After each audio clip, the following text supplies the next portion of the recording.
Hello बच्चों, कैसे हो? Myself Tala Vikas, the finest and easiest way to learn the concept of physics. बच्चों, हमने हमारे प्रीवियस लेक्चर में chapter number 6 work energy power complete किया था। आज हम चैप्टर नंबर 8 स्टार्ट करेंगे, ग्रेविटेशन। और आज हम ग्रेविटेशनल फोर्स के बारे में ही बात करेंगे। बच्चों, वैसे तो हमने ग्रेविटेशनल का जो लॉ है, law of universal law of gravitation है, वो हमारे चैप्टर नंबर 1 फिजिकल वर्ल्ड में ऑलरेडी हमने डिस्कस किया ही है। बट एनसीईआरटी वालों को ये जो ग्रेविटेशन है बच्चों, वो इतना अच्छा लगा कि उन्होंने पर्टिकुलर एक चैप्टर ही बना दिया ग्रेविटेशन पे। तो इस चैप्टर में बच्चों हम ग्रेविटेशन से लगती सभी बातें करेंगे। ओके, चलो, तो सबसे पहले हम ग्रेविटेशन की थोड़ी हिस्ट्री देख लेते हैं। तो बच्चों, सबसे पहले गैलीलियो नाम के साइंटिस्ट ने 1564 से लेके 1642 में एक ऐसी बात प्रपोज की, ऐसा कहा कि सभी ऑब्जेक्ट जिसके पास मास है, कुछ ना कुछ मास है, वो towards the centre of earth. फिर से एक बार, ऐसे सभी मासिव ऑब्जेक्ट जो तो अर्थ के centre towards the centre of earth accelerated motion करते हैं। और गैलीलियो ने इंक्लाइन प्लेन पे ऑब्जेक्ट की मोशन के रिलेटेड कुछ स्टडी की, कुछ एक्सपेरिमेंट किया, और उस एक्सपेरिमेंट के बेस पे गैलीलियो ने gravitational acceleration due to gravity, that means small G की वैल्यू हमें दी सबसे पहले। ओके, फिर तो नए नए डिस्कवरीज होती गई और उसका एग्जैक्ट वैल्यू हमें मिलती गई। बस सबसे पहले ग्रेविटेशनल एक्सेलरेशन, या तो हम ऐसा भी कह सकते हैं एक्सेलरेशन ड्यू टू ग्रेविटी की सबसे पहले वैल्यू किसने हमें दी थी? तो गैलीलियो नाम के साइंटिस्ट ने। अब बच्चों, अगर हम ऐसा देखने जाए तो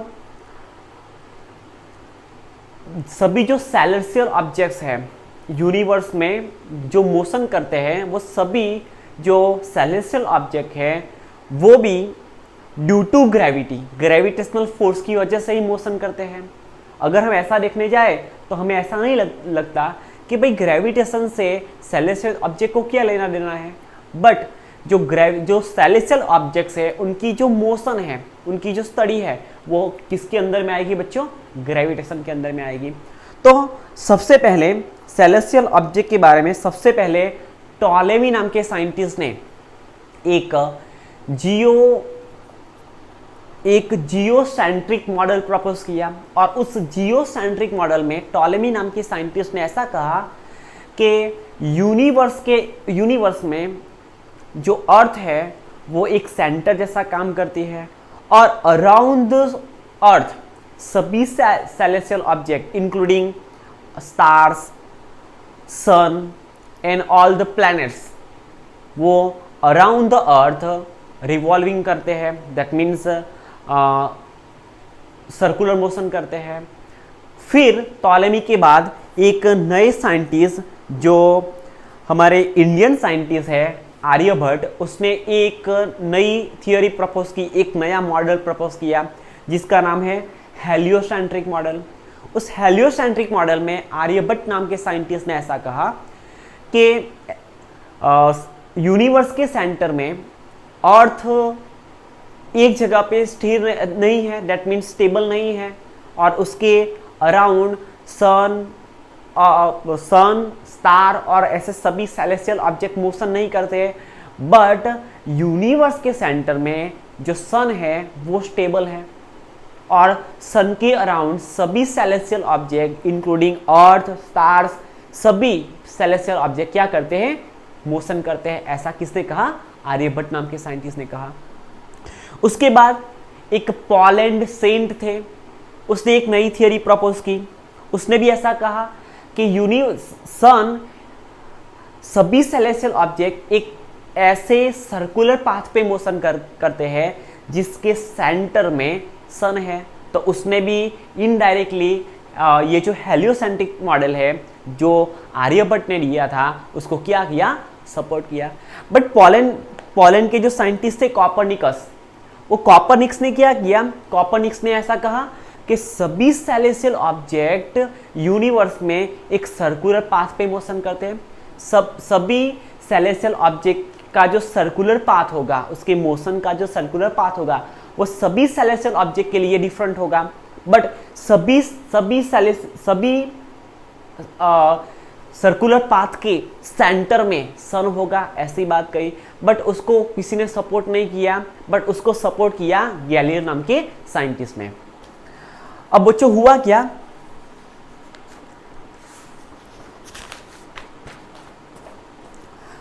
अब बच्चों गैलीलियो के समय में ही, गैलीलियो का जो टाइम था, उस गैलीलियो के टाइम में ही एक डेनमार्क के एक साइंटिस्ट थे टाइको ब्राहे। उस टाइको ब्राहे ने क्या किया कि भाई हम ऐसा नहीं करते, हम क्या करते हैं, हम थोड़े टाइम तक, थोड़े समय तक क्या करते हैं, हम सभी सेलेस्टियल ऑब्जेक्ट का ऑब्जर्वेशन करते हैं। तो टाइको ब्राहे नाम के साइंटिस्ट ने क्या किया, विथ हिज नेकेड आई, उसकी नेकेड आई से सभी सेलेस्टियल ऑब्जेक्ट का क्या किया, ऑब्जर्वेशन किया। और उसके ऑब्जर्वेशंस को जॉन केपलर का नाम के साइंटिस्ट ने, जॉन केपलर नाम के साइंटिस्ट ने फिर से एनालिसिस किए। और उस एनालिसिस के बेस पे जॉन केपलर ने सेलेस्टियल ऑब्जेक्ट के मोशन रिगार्डिंग थ्री लॉज दिए, जिसको हम बोलेंगे केपलर्स लॉ, जिसको बच्चों हमें अभी स्टडी नहीं करना है, बिकॉज हमारा जो डिलीटेड पोर्शन है, हमारा अभी फिलहाल 2021 में जो आपकी एग्ज़ाम आ रही है, उसके लिए ये वाला जो टॉपिक है वो सिलेबस से नहीं हटा दिया गया है। सो अगर हमें ऐसा लगता है तो हम बाद में आपको समझाएंगे। तो अब बच्चों बात करते हैं सीधा ग्रेविटेशनल फोर्स कहाँ से आया। तो हमें ऐसा तो पता है कि सबसे पहले न्यूटन नाम के साइंटिस्ट ने ग्रेविटेशनल के बारे में हमें कन्वीनियंट वे में अच्छी तरह से एक इंफॉर्मेशन देने वाले साइंटिस्ट कौन थे, सर आइजैक न्यूटन थे। तो सर आइजैक न्यूटन एक बार क्या करते थे, एक बार अपने गार्डन में बैठे थे एप्पल के पेड़ नीचे। तो एक बार होता ऐसा है कि एप्पल वहाँ से गिरता है, तो उस गिरते हुए उस फ्री फॉल होते हुए एप्पल को न्यूटन क्या करते हैं, ऑब्जर्व करते हैं। उस ऑब्जर्वेशंस पे के बेस पे न्यूटन ने क्या किया, law of universal law of gravitational propose दिया हमें। पर बच्चों अगर हम ऐसा देखने जाए तो सिर्फ उस एप्पल के गिरने से ही न्यूटन साहब ने ग्रेविटेशनल फोर्स डिस्कवर किया, ऐसा नहीं है, ये सभी मनगढ़ंत कहानी है। बट एक्चुअली हुआ क्या था, न्यूटन साहब, गैलीलियो और ये सभी साइंटिस्ट जो हमने बात की, उस सभी साइंटिस्ट के जो अधूरी डिस्कवरी थी, उसकी जो हाफ डिस्कवरी थी वो कंप्लीट नहीं कर पाए। उस डिस्कवरी को लेके ये जो न्यूटन है वो बहुत सीरियस थे। तो उसका जो आगे का जो इन्वेंशन था वो चालू ही था, बट उसमें से उसको क्या हुआ, एक मोटिवेशन मिला एप्पल गिरने से, और उसमें से वो मोटिवेट होके उन्होंने क्या किया, उस पर कुछ वर्क किया और universal law of gravitation derive किया। चलो बच्चों अब हम देखते हैं history of gravitational force. Gravitational force की एक्चुअली हिस्ट्री क्या है। तो हमें ग्रेविटेशनल फोर्स पता है, वैसे हमने 9th स्टैंडर्ड में ऑलरेडी लर्न किया ही है। तो देख लेते हैं history of discovery of universal law of gravitation. In 1665, one day, Newton observing an apple falling down from a tree, he was inspired to arrive at an universal law of gravitation. जैसा बच्चों हम बरसों से जब से हमने gravitational के बारे में सुना है, तब से हम ये कहानी सुनते आ रहे हैं। Newton's reasoning was that the moon revolving in an orbit of radius that is rm। अब बच्चों देखो ये जो मून है वो किसके अराउंड मोशन करता है, अर्थ के अराउंड मोशन करता है। तो अर्थ के सेंटर से मून के सेंटर तक का जो डिस्टेंस है उसको बच्चों हम मून की ऑर्बिटल रेडियस बोलेंगे। फिर से मून क्या करता है, moon around the sun motion करता है, सन के अराउंड मोशन करता है। तो सन के सेंटर से लेके मून के सेंटर तक का जो डिस्टेंस है उसको बच्चों हम मून की ऑर्बिटल रेडियस बोलेंगे। ओके, अर्थ के अराउंड मून जिस सर्कुलर पाथ पे मोशन करता है उसको मून की ऑर्बिट बोलेंगे, और उस ऑर्बिट की radius that means from the centre of earth to centre of moon, वो जो डिस्टेंस है उसको बच्चों हम मून की ऑर्बिटल रेडियस बोलेंगे। तो न्यूटन साहब ने क्या किया कि अर्थ की जो मून है वो अर्थ के अराउंड क्या करता है, रिवॉल्विंग करता है ऑन अ सर्कुलर पाथ जिसकी रेडियस है rm, that is the orbital radius of moon around the sun. Subject to a centripetal acceleration due to Earth's gravity of magnitude given by acceleration of moon, which is centripetal acceleration of moon around the sun, around the earth, given by v square divided by r, that is rm, where m stands for moon, so radius of moon। बच्चों यहाँ पे देखना, not radius of moon, ये radius of moon नहीं है, orbital radius of moon है। Moon की radius नहीं है, बट अर्थ के अराउंड मून जिस सर्कुलर पाथ पे मोशन करता है उस सर्कुलर पाथ की रेडियस है, so we can say orbital radius of moon. We know that v is equal to are omega, आपने चैप्टर नंबर 7 में रोटेशनल मोशन देखा। तो उस रोटेशनल मोशन में बच्चों आपने angular velocity and linear velocity के बीच का एक रिलेशन निकाला, सो वो था v is equal to are omega.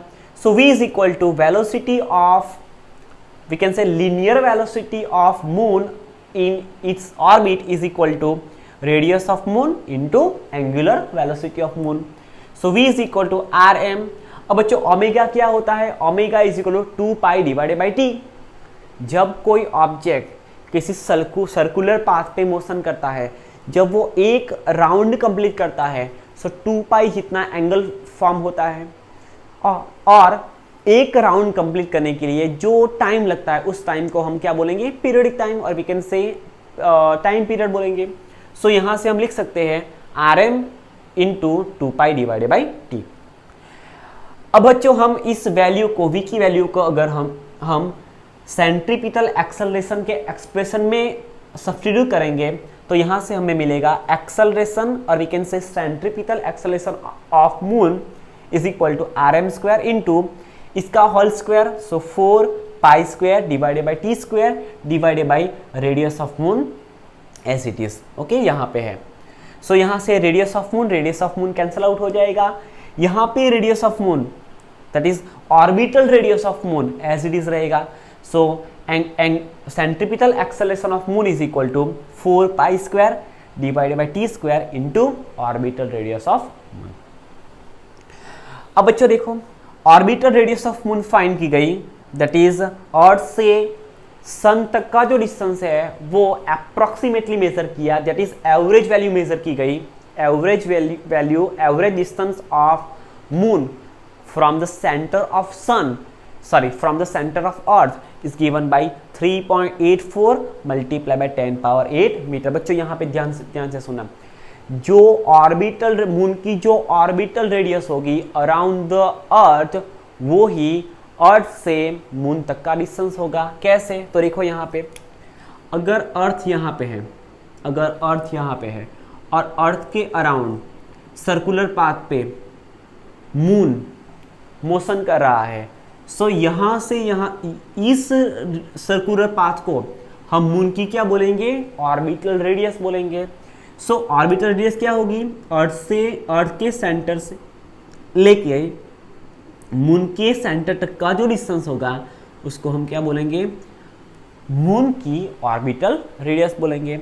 सो यहाँ से आपको एक शॉर्ट क्वेश्चन आ सकता है, what is the average distance between earth and sun, sorry earth and moon, कितना होगा 3.84 मल्टीप्लाई बाय 10 पावर 8 मीटर जितना।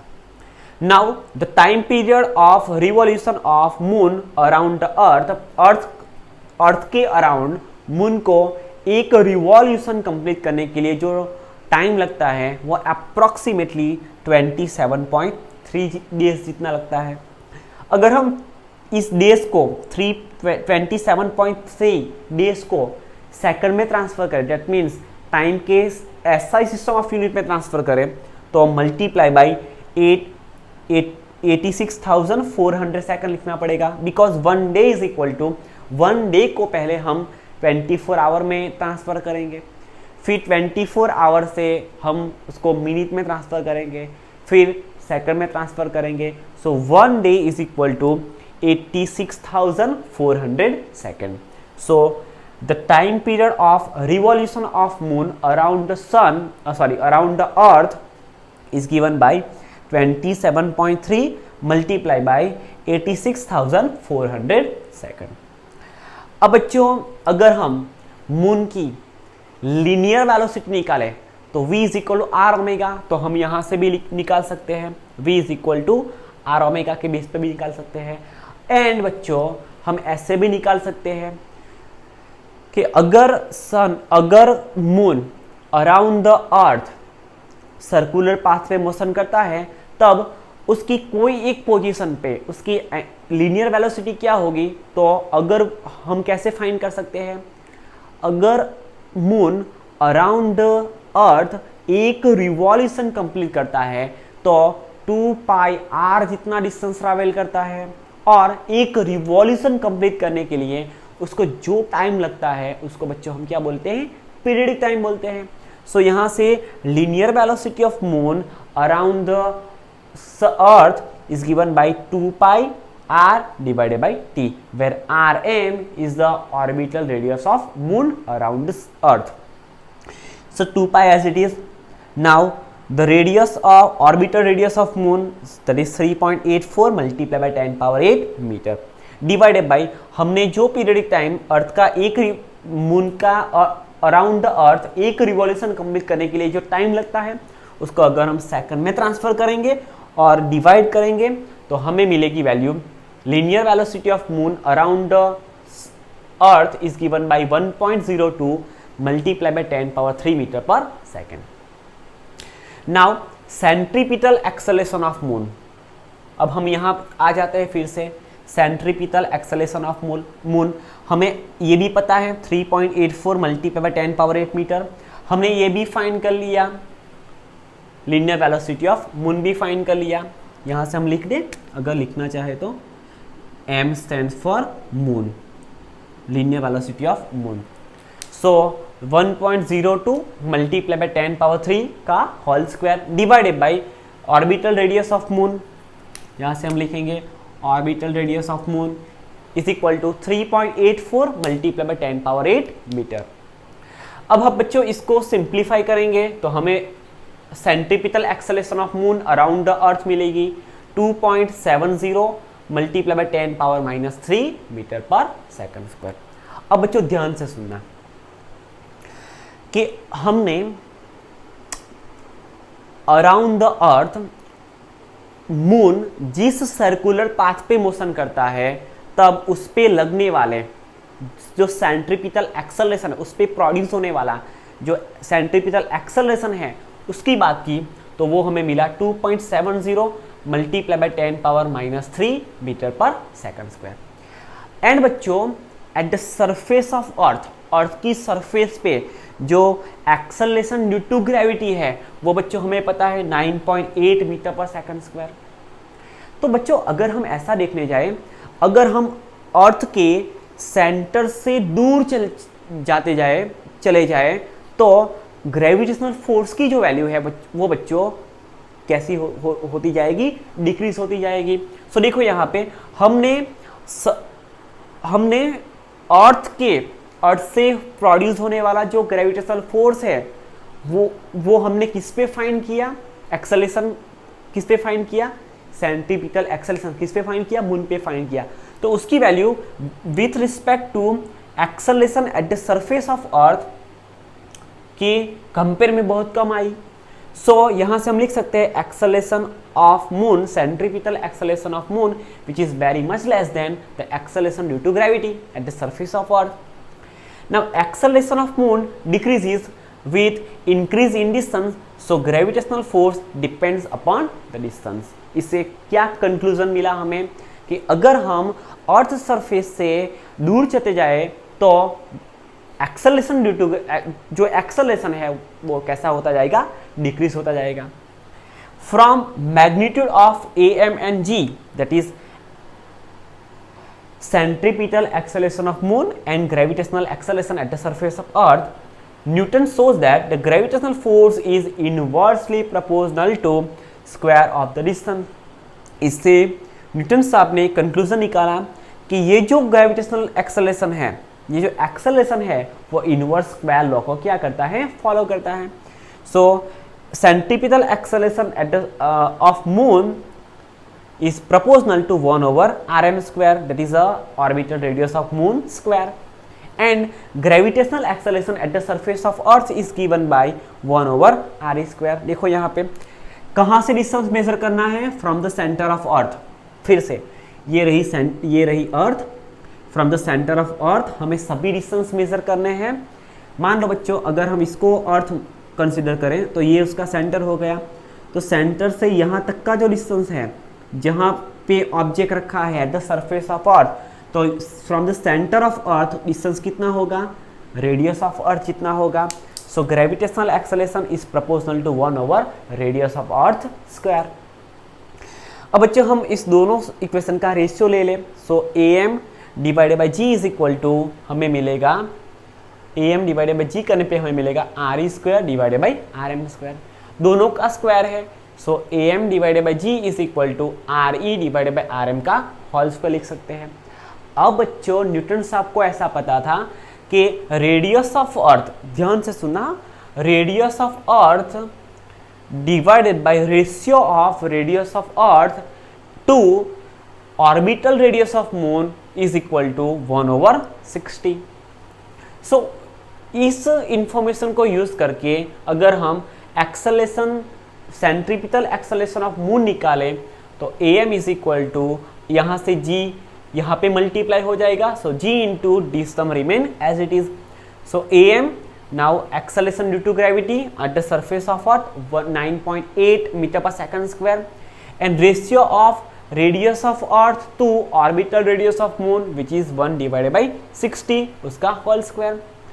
इसको सॉल्व करने पे हमें मिलेगा acceleration of moon, centripetal acceleration of moon 2.73 multiply by 10 power -3 metre पर second square, which is near about equation, कहाँ पे गया, ये रहा इक्वेशन नंबर 1 ये रहा 2.70 मल्टीप्लाई बाय 10 पावर -3 मीटर पर second square. So both are nearly same. अब बच्चों this value of a M is similar to value obtain in equation 1, equation 3 से मिलने वाली वैल्यू, और इक्वेशन हमने सेंट्रीपिटल एक्सेलरेशन वाले फॉर्मूला से निकाली और हमने इनवर्स स्क्वायर लॉ से निकाली. वो सभी वैल्यू मून का जो सेंट्रीपिटल एक्सेलरेशन है उसकी दोनों पे से जो वैल्यू मिली वो कैसी मिली है बच्चों, हमें सेम मिली. So from this Newton declared that the gravitational force between two bodies is inversely proportional to distance between them. So gravitational force is proportional to 1 over r square, where r is the distance between two massive bodies.